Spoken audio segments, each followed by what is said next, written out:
Welcome to Artflakes on CBA TV. My name is Muti Olawi, your host of this very unique show. Today we are going to the same world because the world is so big, so we want to explore the United States beyond just the surface that we passed through in the last episode. So meet me on the other side of the studio where we'll be discussing in detail with a great woman that we'll be talking about when we get there. See me until we meet there.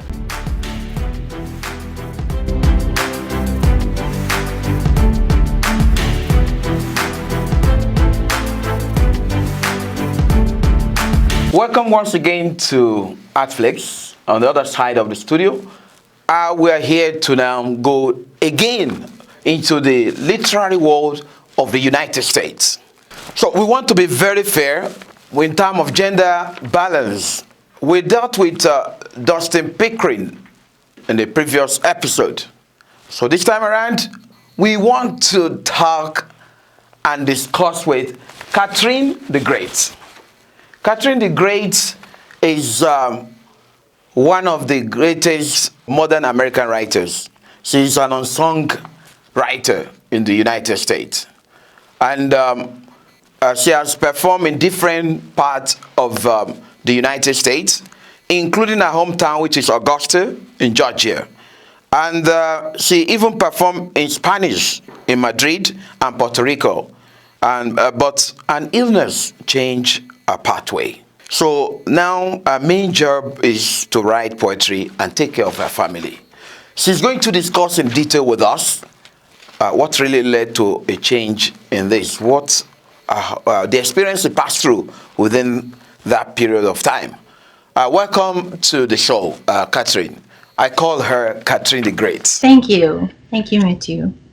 I want us to first look at the world of America, just as I did with Dustin Pickering. How would you define American literature? Well, American literature is very much about the personal narrative, the idea that we all have our own story and that that story is valuable. It's very much about rebellion and individualism, and also about how language is a unifier, because we tell the stories of our ancestors. And I think that's something universal as well.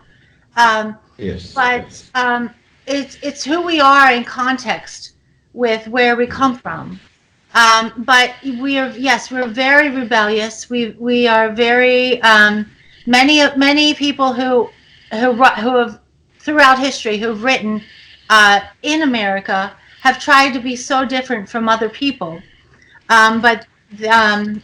But yes, that is how I would. That's just a little bit of how I could define that as the individualist idea. So, what makes American literary world different from other parts of the globe?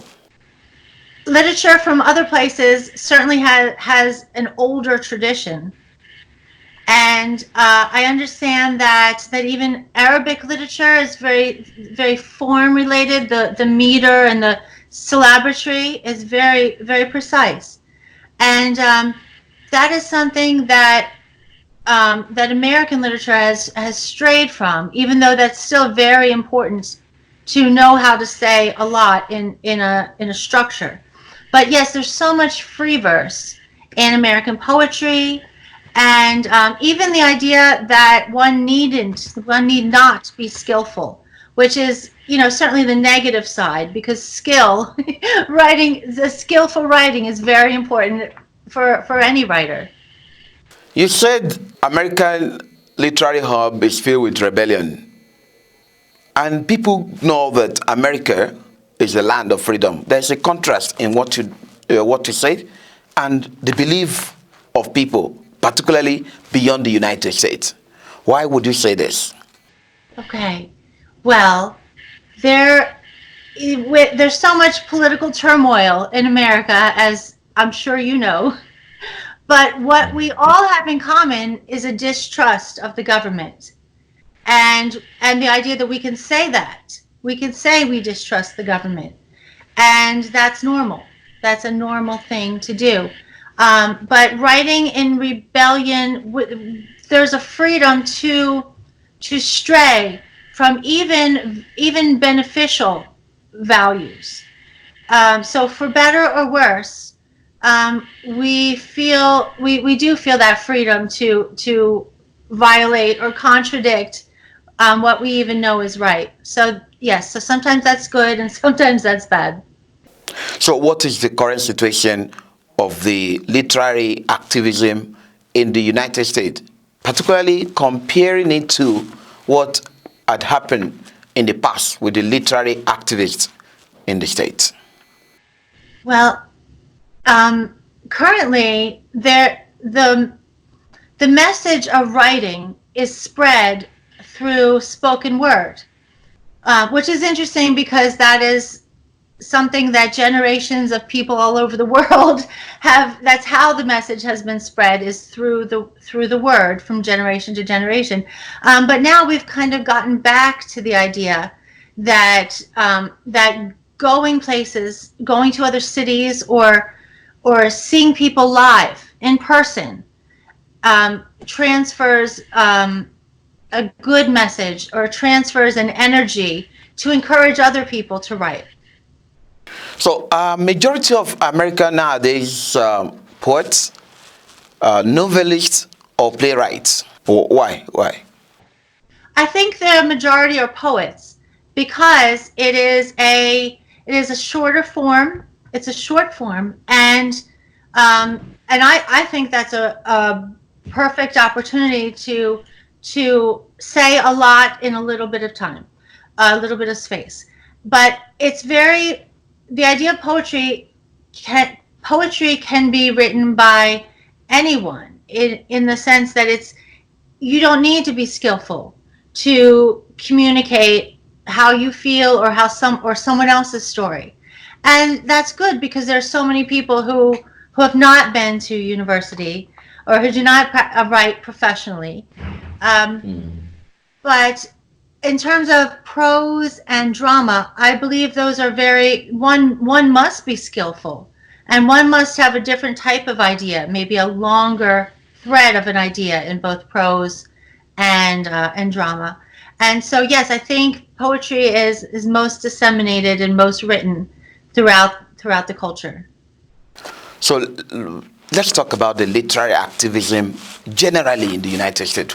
What do you want to say generally about the work of literary writers in the States? Well, there's a famous song that I think applies, and it's actually a poem put to music, and that says, "The revolution will not be televised; it will be live." And that is what I see, because revolution must happen to bring greater equality, always. Interesting. Yeah. It's always progress. Yeah, perfectly. Yes, and so what we're seeing is the live right now. And that, I believe, is through social media, for example, and the interaction of people and ideas. But also, I see poets encourage other people to express the revolution and to not be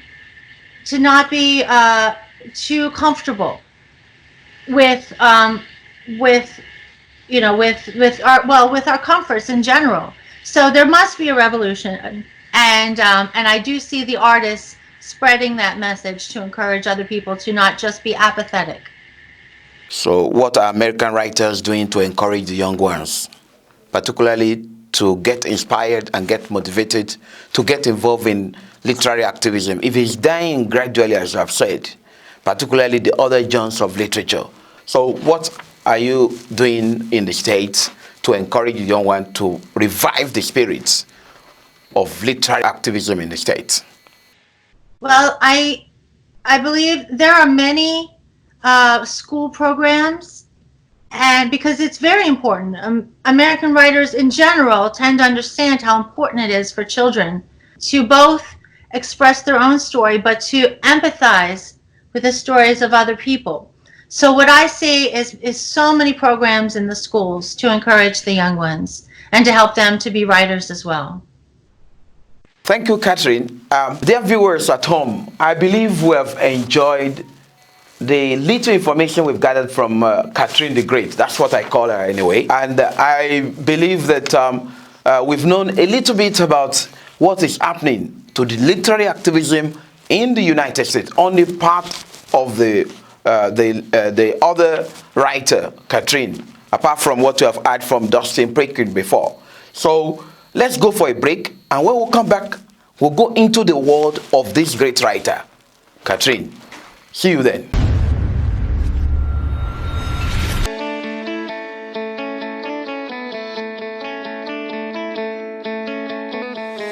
Welcome to QETC Qalam Educational and Technical Center. I am Mohammed Ahmed. I am a student of Qalam Educational and Technical Center.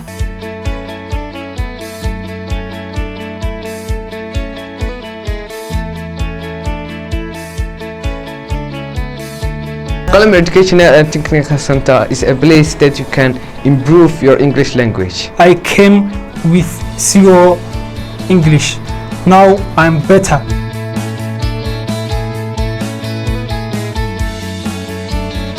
Come to Qalam Educational and Technical Center. This will help you to improve your English, your listening, your speaking, your writing and reading. If you want to speak confidently without fearing, come and join Qalam and learn how to speak in front of thousand people without fear.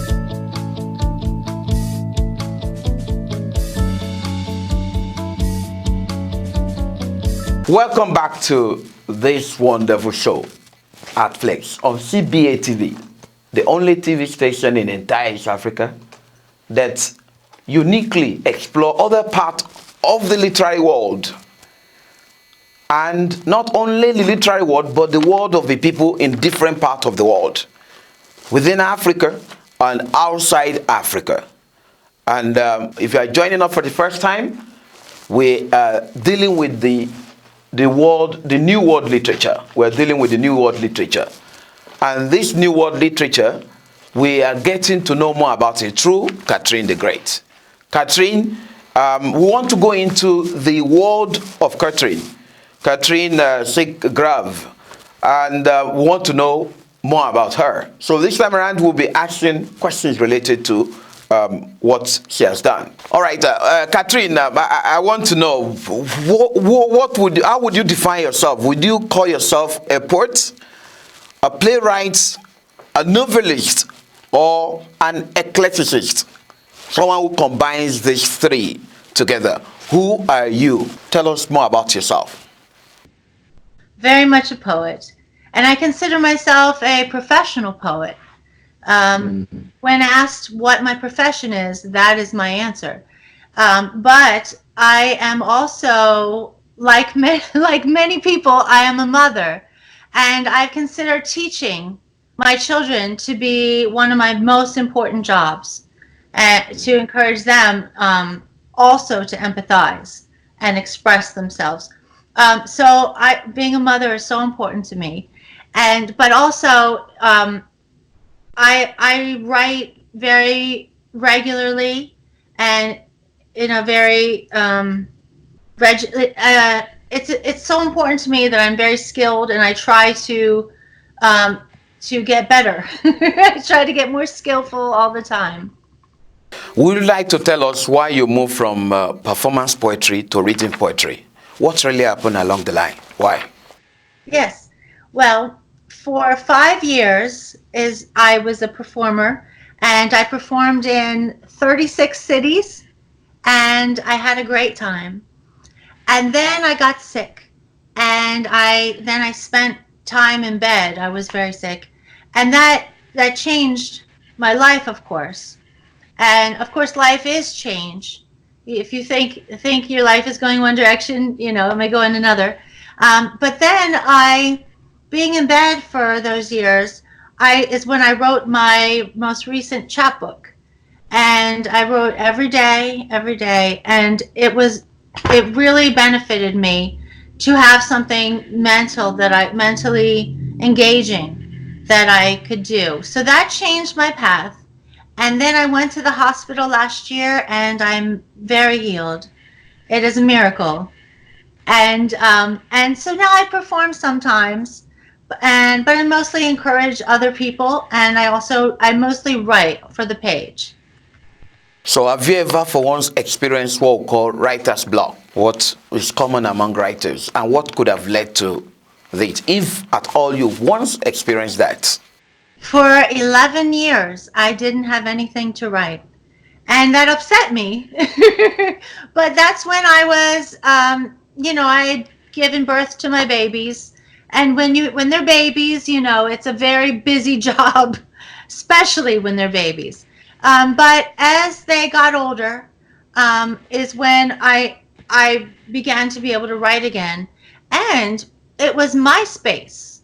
It was writing groups on MySpace that encouraged me to write again. So I value MySpace for that.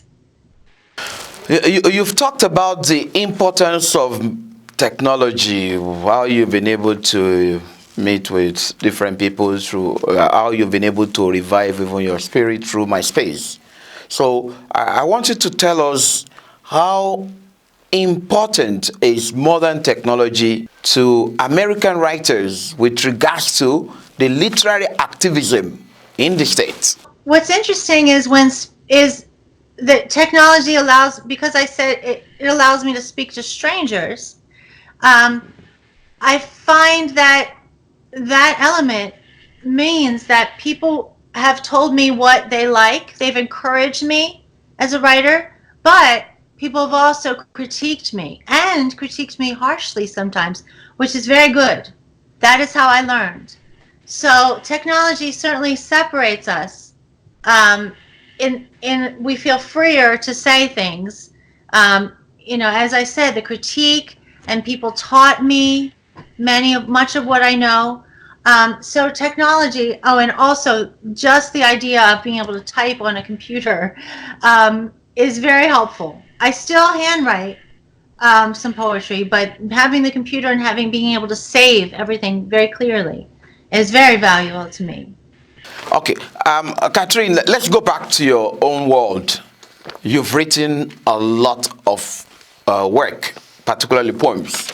You've performed them in more than different states, 30, as you said earlier, more than 30 states in the States, and even beyond the States in 2 different languages. Among all this work that you have written, all these poems that you've written, which one is your favorite? Well, I certainly have many, but I have a poem about my son, and my oldest son. When I was young, I got pregnant with him, and he was adopted. I placed him for adoption with another family who couldn't have children, and that was certainly traumatic. I'm sure that any mother, anyone can understand how traumatic that was. I was only 14, so very young, but I found him when he turned 18. So I have many poems about him, but one of my favorites is also about him. So that's one of my favorites. It's called Sworn. All right, let's explore the poem. Let's hear from you what you want to render to our viewers at home, particularly how important is this poem to you. So let's listen, and then we discuss about it thereafter. Thank you. Okay. Sworn. Your bones once oared an ocean, son. Then you were lured away and born. I relinquished you, chose it, sworn and recorded. There is joy for some while others mourn. You are your parents' orange orchard, their garden of corn and ordained reward. For though they birthed their first 2 kids, they lost them before you were born. For we're all fighting storms inside us. I knew I couldn't calm our waves, so your parents brought you home to harbor. It hurt me hard to let you go, and hurt is what got us here. Still, glory is gathering in the east. The mornings form as joy birds soar. I left you alone to explore your own sea. You saw it instead, the origin of ocean, and grown now, you often row back to me. I love that. You sound more like a naturalist. Could you please tell us about the content of this poem for our viewers at home to really know what kind of message you are trying to convey to them? Okay, well, I have the metaphor of the water and how when someone is pregnant, it's like the baby is, swimming or rowing a boat around.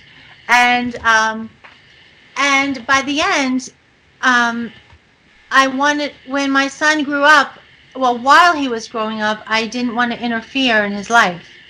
And then he became an adult, and I left him alone, but he came back to me.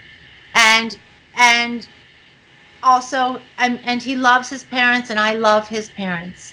But you always want to know where you come from and the blood that's in your veins. So he's special to me, and I'm very special to him.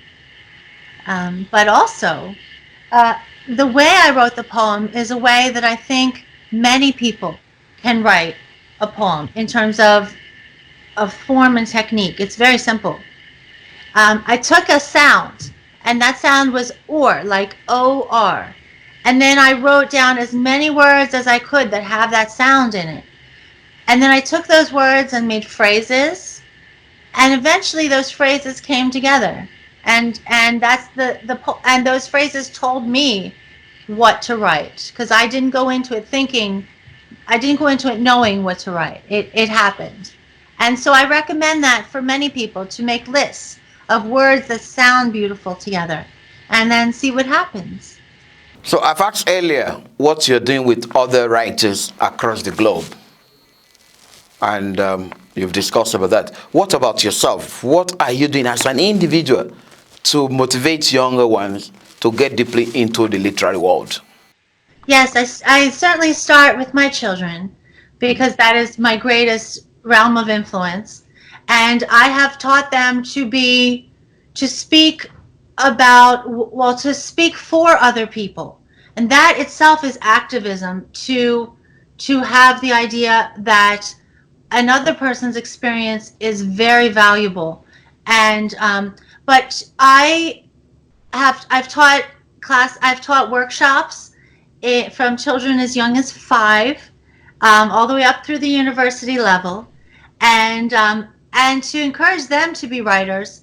Let's see, to be very specific, I often start with an acrostic, and where you write the letters of a word this way, and then and that's inspiration. Yeah. Just like the alliteration, there's inspiration of just a jumping off point. And I have done that with many workshops, and people leave when they're done with poetry. And it's exciting, because if you get a jumping off point, you can flourish. So I'd say that is what I've done. I've also, in those workshops, I've made it it's very important that we speak for others, but also that my students then go help other people to express themselves, because I believe that writers understand themselves better and the world they live in, and also other people. So those are the ways, that's my realm of activism, is to teach. I want to ask you a personal question, because as writers and as a poet, you are more passionate than general in most of your work, because what affects you is what you write about. Are you satisfied with the current socio-political and economic situation of the United States? Well, I think it's very common, and I also believe that our political situation is, I want to think of many words to describe that, but there are too many. Our situation is terrible, of course, politically, and that is affecting the whole world, of course. But certainly when terrible things happen, it does inspire us to reflect on those things and to write about those, because there's something serious. I mean, I am a fan of describing nature, but sometimes there's a much more specific, timely idea that needs to be said. And art in general, well, we have to express our frustration, because I am very frustrated with the political situation, with the president. But writing certainly helps me to ease that frustration. In terms of our society, well, certainly the economy and society, all those things are wrapped together. But I see so many people who are losing equality. So I feel it seems that society is going backwards in terms of equality. And those people very specifically are my friends, and need to very much be able to express their own frustration. So if I were to pick one word about our political situation, I'd say it's frustrating, very frustrating. All right, before we round up this very important session with Catherine, what message do you have for our viewers at home? As a writer, as an experienced person in the literary world, what message do you have for our viewers at home? Wow. Well, I appreciate the generations and generations of people and experiences that have put together the mindset of the current people, say in East Africa, for example. And I appreciate the historic literature of the area, and I certainly encourage everyone listening in East Africa and beyond to use writing as a way to explore themselves and to be better people, but also to understand other people, to write from other people's perspective, because that makes us better people. And also, writing does not have to, you do not have to study writing to write. If you put a subject and a verb together, you're ready. So I encourage many people to just write down little ideas and notes, and then you can come back to that.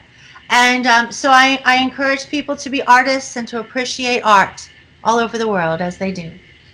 Thank you so much, Catherine. We've had significant session with you, very important session. A lot of information have been gathered from this wonderful lady. I believe next time when we'll call her again, she will respond to our call. Dear viewers at home, this is where we'll be running up this show today. By the time we meet next time, we will surely enter another world of another writer in another demographic. And I won't tell you exactly which country we're going to, but wait until we meet in the next episode, and where we'll be discussing about the Artflakes on CBA. See you then.